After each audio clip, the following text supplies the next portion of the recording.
How's it going, guys? Back out here. It's late. It's about 8 o'clock. Yeah, worked on the car but didn't work on it here. That requires explanation. Made my brackets today to lift the car. No big deal. I wanted to work a little bit more on the distributor tonight. And then I got tied up at work. One of the kids there bought a dirt bike and it was in pieces. So me and one of the other guys stayed, figured out all the wiring for him, and fired it up. But besides that, yeah, I put about another hour and a half into the distributor today. Distributor is actually a very nice piece. I only showed it briefly a while ago. It's similar to this one right here. Okay, except it has the tack drive. I went inside and I did the I'll show you real quick on here. We'll move on. I don't have all the lights on in here, but we talked about the advance. You see you got the 1 Allen key up where my thumb is. Okay, it turns out when you take that Allen key out and you move the advance weights, they're actually numbered. Okay, those 4 holes, underneath those 4 holes are numbers. Number 10, number 13, number 14, and number 17. It was 15 and 17. And basically that's the degrees that this thing will advance, and then you double it. So if you set it for 10, this thing will give a total of 20 degrees ignition timing. Okay, why is that important? Because if you're going to run 38 degrees, that means your initial timing has to be 18 degrees when you fire up the car. So that does become important, depending on how you're going to tune the motor. You need more advance in the beginning, you need it to come on later. There's a lot of reasons why you do it. I went very similar to what's into my wagon, even though our motors are totally different.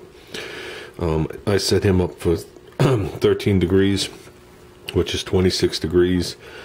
So that'll give me 12 degrees initial timing when I fire up the car. And I'll tune it from there. There is a plate that sits on here. That's why you see the 3 screw holes. And when you take off the set of points, there's a hole so you can come down here and do this without taking the distributor apart. So, but that's what we're going to go with. I took off. You see, this is a little different inside. This one right here, the weight is wedged on. The other unit's actually a little nicer, even though it looks like everything interchanges. This might be a later model. The other one, you could see these weights come off. There's E-clips holding them on. So, because I knew you could change the shape of those and stuff like that, but I just figured I'd let you guys know. Okay, guys, not a lot of video taping today. Did get a lot done. Got the tranny mount on. I think that's the right one. It's either that or the other one. I put that on there for a reason. I want to be able to have a place to put the jack, and that fits right in the pan of my jack when we do lift this thing up. Just clears in here. So I went with the one that goes for the Concord, and the other one I tossed to the side. What else did I do? On these. Right here. Right there. Bump my head on these things sooner or later. Okay. Do I really plan on ratcheting the car up with them? No. Do I plan on lowering the lift down, making them taut, and lifting the car? Yes. Okay. Not that it matters, it's just that's what I'm going to do. Rough measurement. Leaving a 1/2 inch extra clearance here and putting a tape measure to here. Okay. The car's got to go up 15 inches, which is not a lot. So, I mean, if it came down to it, we could shorten that up by popping off this and sliding off the breathers, and I could probably get another 1.5 inches lower, but I don't think 15 inches is going to be a problem. 15 inches is really not that a lot. What else did I do? put those little tabby things on. The bolts are tight to the frame, but those tabby things aren't tight. So as you can see, right through here, like I said, that's where the pitman arm goes, and that's where the steering box goes. The frame is many layers thick right here. You can see it's capped on top of frame rail, on top of frame rail, and sleeved. We have no problem there. I have no problems. I'm not worried about those tabs. Basically what I did is the washer that went up against the body, I put a layer of tape on there, bored the hole. I did that 10 times. So that's 10 times thick of tape. Then I put it in there and I tightened that to the frame to keep it from twisting and cocking. So that's a 7/16 bolt. That ain't going nowhere. So I did that just so it wouldn't fracture the paint, even though I know there's a very good chance this will be covered by the steering box and whatever. I just didn't want to deal with it. So then after that was tight to the frame, basically right now I just have these things here, and the threads are flush with the nut. So you can't ask for any more than that. Angled is nice because I'm going to be pulling in an X fashion. Okay, that's why I wanted to put these on today. I would have brought them to work and straightened them. I mean, here it's hard to see the blue tape there. It's a little obvious. Car's not going to be here. The car's to be moved over. Even a straight pull down would be on an angle, but an outward angle. And I don't really want to do that to those tabs. I'd be bending them in the wrong direction, and if you flip them the other way, they'd be that way. So I'm just going to exit because it doesn't really matter. That'll keep it from swaying big time. And I'm not lowering anything in from the top. And basically all we're doing is lifting the car, sliding the motor in, lowering it back down onto the jack stands, which we have a flat area from here to here. And this is totally flat. See, the two sides of the car are different. And the only reason this comes down is for the idler arm. I want to stay with the lip just like this side. There's really no reason for them to ever flatten it.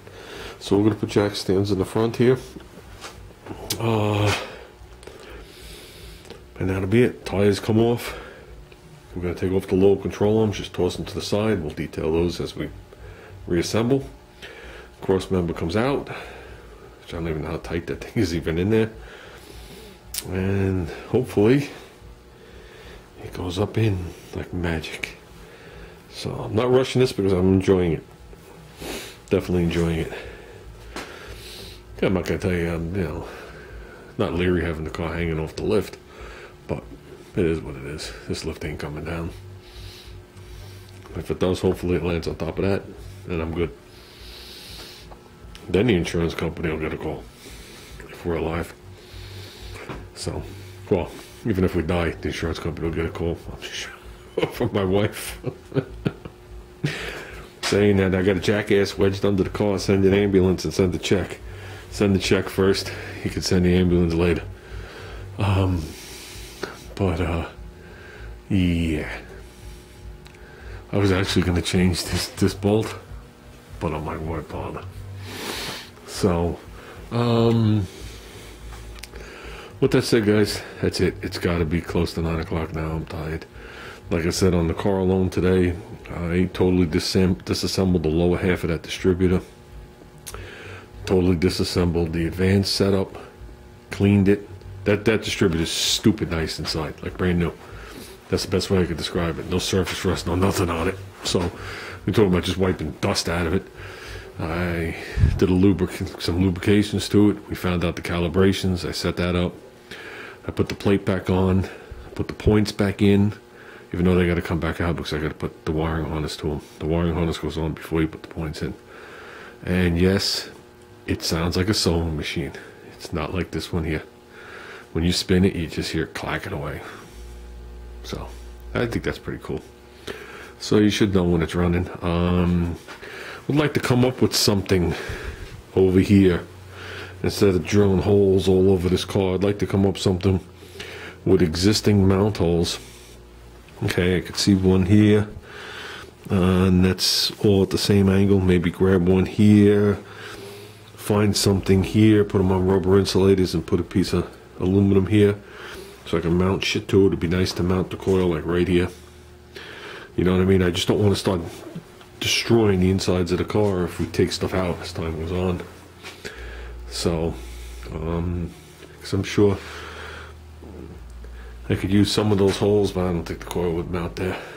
We got the big XL. I'd like to put it right here, the XL. I figured that'd be nice. And nice little touch there. I think I need a coil wire. I gotta double check. I think when I bought the wires, I don't think it had a coil wire, which they sell that actually separate. Moroso sells that separate. So, yeah, wait till Junior realizes they won't be able to listen to the radio. Shh.